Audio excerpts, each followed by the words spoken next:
Muy buenas tardes, amables auditores. Junto a ustedes, las voces amigas de Tania Córdoba, del Frente por las Dos Vidas, Marcelo González, de la Fundación para el Progreso, sede Valparaíso, quien les habla, Enrique Cordobés, editor de demodigital.cl, conoce y elige los candidatos de tu comuna. Y en los controles, la amable colaboración de Astrid Arellano. Como cada jueves, estamos aquí en Radio Portales, la primera de Chile y la recalona de los porteños, para recordarles que la vida es bella y compartir buenas noticias que nos ayuden a mirar el futuro con optimismo. Hola Tania, hola Marcelo, qué gusto de estar juntos de nuevo en la radio.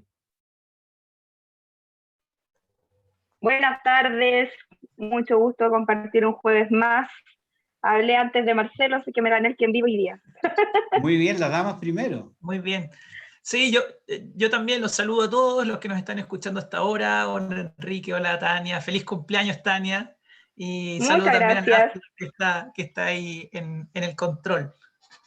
Sí, recién acaba de pasar los 21, la Tania, así que la cogimos muy bien en el nuevo periodo. Claro, recién. Recién, bueno, si la edad es un estado de ánimo, lo demás son puras estadísticas. Bueno, les comento que el presidente de Chile junto a 6 mandatarios latinoamericanos y el rey de España concurrieron ayer a la transmisión del mando en Perú. El mandatario tuvo una reunión previa con Pedro Castillo y le predijo que si le va bien a Perú, nos va bien a todos. El nuevo presidente del Perú asume en un clima bastante polarizado. Dice representar al pueblo y anuncia una nueva constitución. ¿Estará renaciendo el ancestro incaico en rechazo de la cultura hispanoamericana? Una de las primeras medidas de Castillo es que quiere convertir al Palacio Pizarro, que es la sede de gobierno, en un museo. ¿Qué te parece, Marcelo, esa primera declaración del presidente peruano?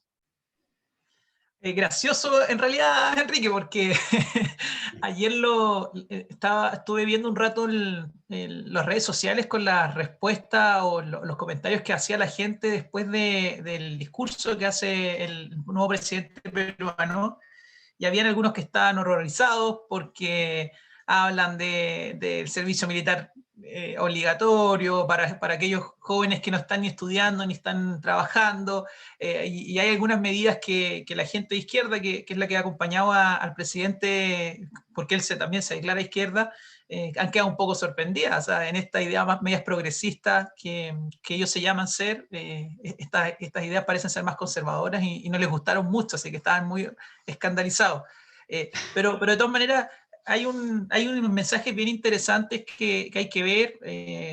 Entiendo que él, por ejemplo, va a seguir pagando, o sea, va a seguir recibiendo su sueldo de profesor, no va a recibir el sueldo de presidente.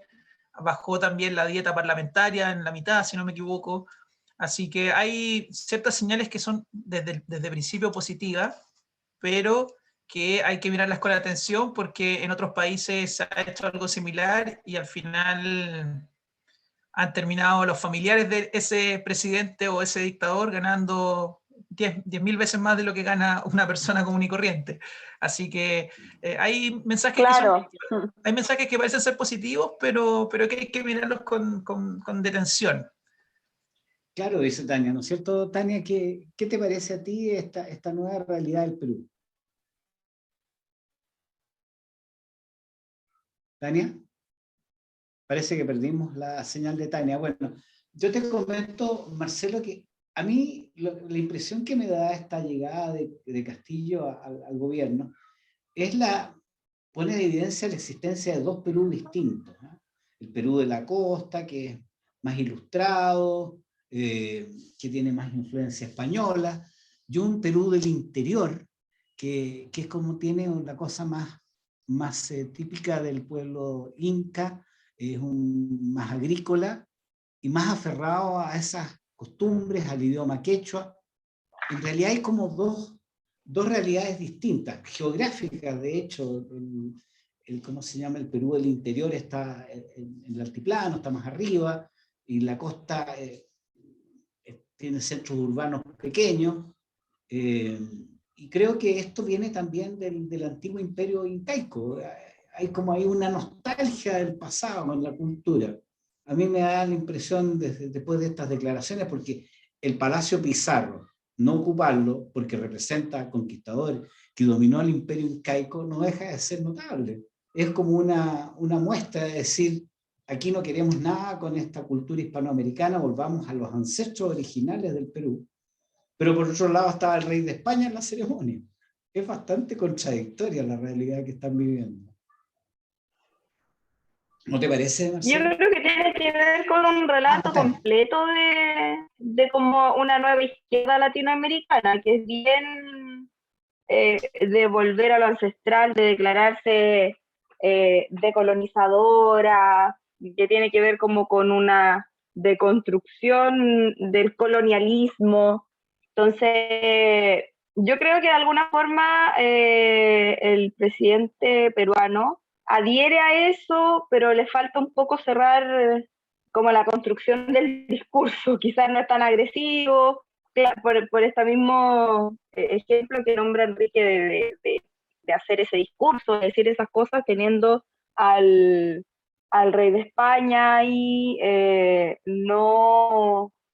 Es como que tiene gestos y son unas cosas medio simbólicas que podrían ser mucho más agresivas y yo no sé si tomármelo como un signo de la mesura que va a tener Castillo o bien una falta de cerrar ese discurso que cuando cierra se puede volver mucho más agresivo. Yo creo que este gesto que nombraba Marcelo de mantenerse con su sueldo de profesor y no asumir una dieta presidencial es un gesto bueno, pero es un símbolo nomás que en sí mismo no significa que él no cometa el error de muchos otros de izquierda, como decía también Marcelo, que terminan, y como otros presidentes en la historia de Perú reciente también, que terminan enriqueciéndose ilícitamente. Entonces hay que mirar todo con mucho,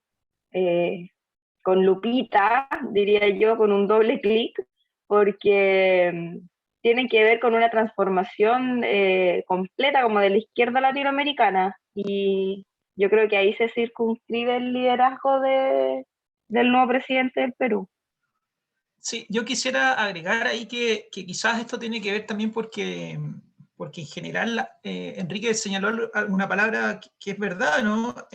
Perú está polarizado y las elecciones, imagínense, habían dos proyectos políticos radicalmente distintos y los resultados terminaron siendo muy, muy estrechos. Entonces, si nosotros creemos que en Chile hay polarización, que queda para Perú, digamos. Lo que uno ve es que por lo menos los números, o sea, finalmente tuviésemos a alguien como José Antonio Kast contra Daniel Jadwe en una elección y uno estuviese con el 51 y otro estuviese con el 49.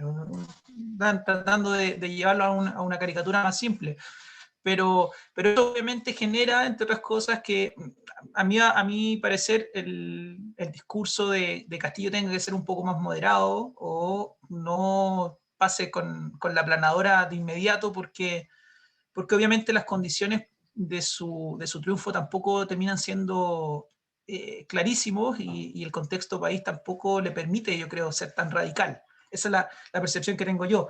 De todas maneras, hay una agenda detrás, como bien señala Tania, de esta izquierda de rechazar un poco también los avances o el progreso que se generó de la época colonial y todo lo que vino después con los aportes de los españoles.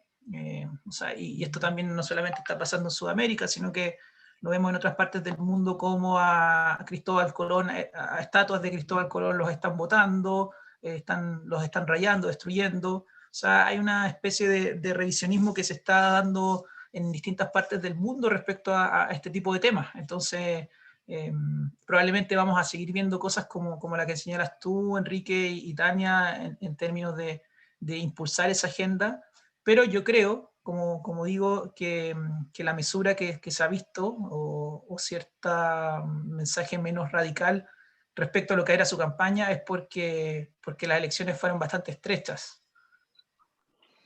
Sí, ahora Yo tengo una saltando. pregunta, no sé si ustedes saben como para terminar con el tema, no sé si iba a seguir antes de cambiar a hablar un poco de lo que nos había propuesto Enrique para la pauta. ¿Cómo sigue el calendario eleccionario en Perú? Porque parte de cómo se comporta un presidente en su discurso inaugural tiene que ver con cómo tiene el poder legislativo también. Yo no sé cómo están esas cosas en el Perú. ¿Qué saben Marcelo, Enrique al respecto?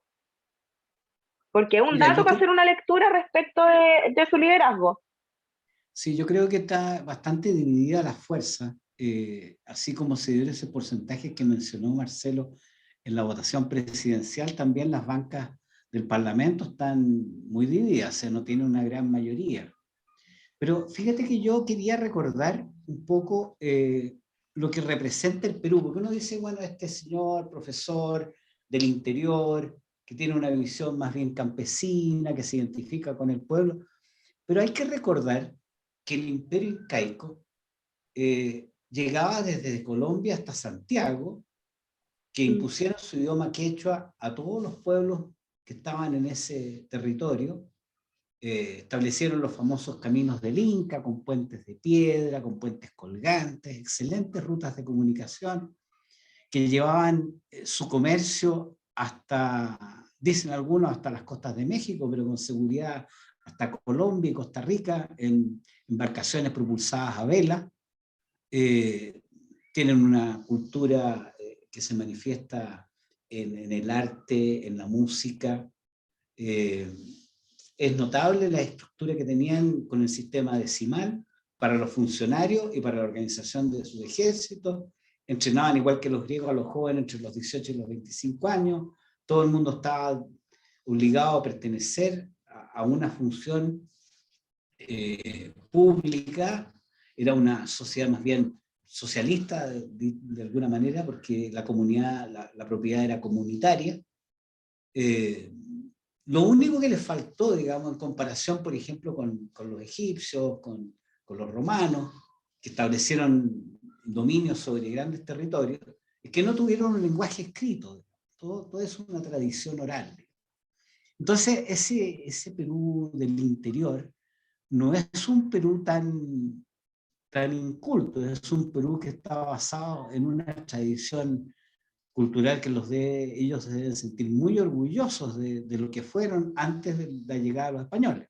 Y después cuando llegaron los españoles, mal que mal, era uno de los 3 o 4 virreinatos que habían en América. Así que nosotros como Capitanía General de Chile estábamos siempre más abajo. Quizás la diferencia se vino a plasmar cuando había 2 gobiernos militares en Perú y en Chile, y uno optó por el camino socialista, con mucha ayuda de la Unión Soviética, que era Velasco Alvarado, y el gobierno de la Junta Militar, digamos, optó por el sistema más liberal y desarrolló una economía bastante exitosa, que nos trajo una gran inmigración peruana desde hace harto tiempo, porque nosotros hablamos de migración cuando pensamos en principalmente la gente que llegó de Venezuela y de otros países en los últimos 4, 5, 6 años, pero hace más de 10 que hay una inmigración peruana importante. Bueno, no vamos a hablar de la guerra del siglo XIX, pero creo que en este momento Chile y Perú, habiendo resuelto su problema marítimo, digamos, su diferencia marítima con la Corte de la Haya, tienen un camino de progreso y de trabajar juntos, como lo planteó el presidente Piñera ayer. O sea, si le va bien al Perú con este nuevo ensayo y no vuelven atrás todo lo que alcanza, porque en este momento Perú compite con Chile en cobre, y compite con Chile en el comercio marítimo, están desarrollando un tremendo megapuerto en Hilo. Entonces, son 2 países que juntos pueden aprovechar su posición en el Pacífico. Perú anunció que va a aprobar el pacto de la Alianza Transpacífico, que en Chile lo rechaza. Así que se podrían lograr muchas cosas de trabajo juntas, independientemente de los signos contrarios que puedan haber en los gobiernos. ¿No te parece, Tania? O sea, yo creo que de todas formas, el primer llamado que tenemos como países, como Estado, más que como gobiernos, es a tener una buena relación con nuestros países limítrofes. Y con el Perú claramente hay una historia larga. Tenemos nuestra historia reciente ahí mediada por la Haya, tenemos esta hermandad por la migración, que es el primer fenómeno como migratorio actual que vino a cambiar un poquito la demografía, sobre todo en Santiago. Los 90 son de mucho humor respecto de la inmigración peruana, humor que ya no se puede hacer en tiempos de la corrección política actual, con las nuevas olas de otros migrantes, pero que es una realidad. Y también el mensaje de Piñera respecto a que, claro, si le va bien al Perú, le va bien a Chile, en, en clave de cooperación, y sobre todo porque ya, como decías también, Enrique, en tiempos anteriores, nosotros estábamos por debajo en la jerarquía del imperio, o sea, del imperio incaico, y después cuando vino la corona española a instaurar su propia jerarquía acá, siempre estuvimos abajo de Perú, y eso también genera una cuestión que es como que trasciende generación en generación. Yo creo que sobre todo para el norte, tengo amigos más norteños, que tienen eso como metido, hay como una rivalidad. Yo creo que esas son cosas que se tienen que ir acabando, pero es un trabajo de años, pues, y tiene que ver también con cómo nos van liderando, eh, no solamente a nivel de los líderes políticos, porque sabemos que ahora los líderes económicos, los transnacionales y todas esas cosas también generan mucho movimiento entre los países.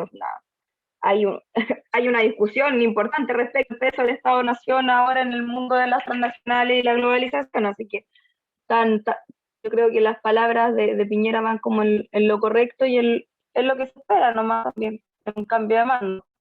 Y, y más allá de que haya signos políticos que son muy distintos ahora, vamos a ver qué pasa después de que tengamos nuestras elecciones nosotros. Exactamente, exactamente. Ahora, yo creo que la parte económica, eso es lo que nos podría alumbrar un poco más, Marcelo. Perú estaba alcanzando niveles de desarrollo similares a los chilenos en términos de producción. Yo creo que alentado mucho por el tema del cobre, por la explotación del cobre, que son realmente un competidor importante dentro del concierto mundial los peruanos. Entonces, ahora, hay muchas empresas chilenas también que han ido a invertir al Perú en diferentes rubros. En la construcción hay bastante, bueno, el típico tema que tuvo, no me acuerdo si era Rucchetti o Carosi, la empresa que tuvo que la expropiaron y la trataron de rechazar inicialmente. Pero yo estaba en Lima y he visto, he estado a comprar a Ripley o a Falabella, que están ahí presentes, tienen la tarjeta de crédito, digamos, la famosa tarjeta con lo que se sacan las cosas del mall, digamos. Entonces, hay mucha gente que tiene esa tarjeta y con la cual no tienen que aceptar, digamos, esta influencia cruzada de los negocios entre ambos países. ¿Cómo lo ves tú el desarrollo económico del Perú y de Chile, competitivo, complementario? Marcelo. Sí, bueno, una cosa súper breve para responderle algo a Tania. En las elecciones parlamentarias o el Congreso allá se realizaron en abril y la coalición de Keiko Fujimori fue la que salió favorecida. O sea, tiene un poco más de asientos o de diputados o congresistas que las fuerzas de Castillo. Así que, Les dicen los curules, les dicen los peruanos, ¿no? sí. ¿Los Entonces, escaños? sí, entonces Claro. ahí también vemos un poco lo que conversábamos respecto a este tema de polarización, que no hay una muestra tan clara de predominancia de un discurso. Y por lo que preguntabas tú, Enrique, claro, uno ve en Perú mucho tiempo un progreso económico muy de la mano también de lo que estaba pasando en Chile, porque los peruanos, al igual que los colombianos, comenzaron a copiar también ciertas cosas que en Chile se estaban haciendo. O sea, en eso hay que volver un poco a recordar que Chile, en estos 30 años, y este mensaje que se dice que todo ha sido tan malo, uno ve que en realidad no es tan malo si hay países vecinos y otros países que ven con atención y comienzan a replicar cosas que en Chile se hacen. O sea, y eso uno no replica cosas que son malas, uno no replica lo negativo, todo lo contrario. Y en ese sentido, claro, Perú en algún momento comenzó también a ver en las políticas económicas chilenas un modelo que le permitió pasar de cerca de $2.500 de PIB per cápita en el año 2000, 2001 a cerca de 7.000 en estos últimos años. Entonces ha habido un importante desarrollo. En el índice de desarrollo humano también, Perú ha ido mejorando en calidad de educación, en calidad de vida, pero eso, como le digo, tiene que ver mucho con estas medidas políticas y económicas de libre mercado, de preocuparse de las instituciones, que con esta discusión, con esta última elección probablemente va a haber un retroceso, como también lo va a haber acá en Chile. Pero bien señalas tú, Enrique, o sea, uno ve incluso de repente mismo retail, ve las mismas Falabella, ve el mismo Sodimac, esta incorporación de las tarjetas de crédito para que la gente pueda acceder a ciertos productos que de otra manera no podría, han ido generando un impulso económico y desarrollo humano y de calidad de vida que no se había visto antes en Perú. Yo creo que sí, es una realidad. Y yo veo un camino más de complementación que de competencia. Y además ambos países tienen que tener mucho cuidado con las medidas que toman, independientemente del régimen de gobierno que tengan, porque hay inversionistas internacionales que si ven la cosa mala en Chile se van al Perú y si la ven mala en Perú se van a Chile. Y hay una cosa súper interesante, Enrique, que no creo que alcancemos a hablar, pero que tiene que ver con el TP-11, que es un tratado que hoy en Chile todavía no se termina de aprobar o de legislar, y que está generando desventajas comparativas y competitivas en torno a otros países que sí lo están haciendo, como Perú, por ejemplo. Entonces, la infraestructura, o sea, los puertos que tenemos en Perú y en Chile, tú probablemente lo sabes mejor que yo, cada vez en términos de competencia Chile empieza a perder, claro. y eso genera entonces que para el inversionista o para el distribuidor grande en el mundo vea en Perú una posibilidad de negocio mucho más rentable y claras que lo que se pueda ver en nuestro país, por ejemplo. Claro, en lo que tú señalas dice relación con los canales transoceánicos y las ventajas comparativas que tienen Chile y Perú respecto de Argentina y de Brasil y de Bolivia para acceder al comercio del Océano Pacífico, que es el océano del siglo XXI, donde están las principales economías del mundo, y nosotros tenemos, Chile y Perú, ambos, tenemos esta posibilidad de conectarnos y sacar los productos sin que den toda la vuelta a América y enviarlos a nuestros clientes que están en la otra costa, en la otra ribera del Pacífico. No sé, María. Claro, el Tania, si tú... TPP-11 es un tratado, yo creo que de los pocos, no sé si que han tenido mucha resistencia desde los movimientos sociales, que son los que se decía en mayoría ahora en la convención, entonces bien difícil la situación en la que estamos respecto a eso. Es una lástima, porque en realidad esos tratados internacionales no le favorecen ni a la derecha ni a la izquierda, le favorecen al país. O sea, cuando se trata de temas internacionales hay que tratar de sumar todos para llegar al mismo lugar. Bueno, se nos fue el tiempo, como siempre, en una conversación muy entretenida. ¿A qué puerto nos vas a llevar, Enrique? Ah, tú no te imaginas, pero fíjate que, bueno, la última vez les conté que habíamos cambiado el comandante del buque, la capitana a cargo de esta nave mercante, es ahora esta hindú que se llama Radhika Menon, y con su serena pero firme voz nos sacó del puerto y dejó la costa vietnamita poniendo proa al sur-sureste. ¿A dónde vamos, como decías tú? Vamos a un puerto que se llama Muara, en la isla de Borneo. Y en la isla de Borneo hay un pequeño país que se llama Brunei. Después de 2 días de navegación, llegamos a esta localidad exótica que tiene 500.000 de habitantes, o sea, menos de 1/3 de la población de la región de Valparaíso. Está gobernado por el sultán Mudá Hassan al-Bolkiah, que es el número 29 de su dinastía.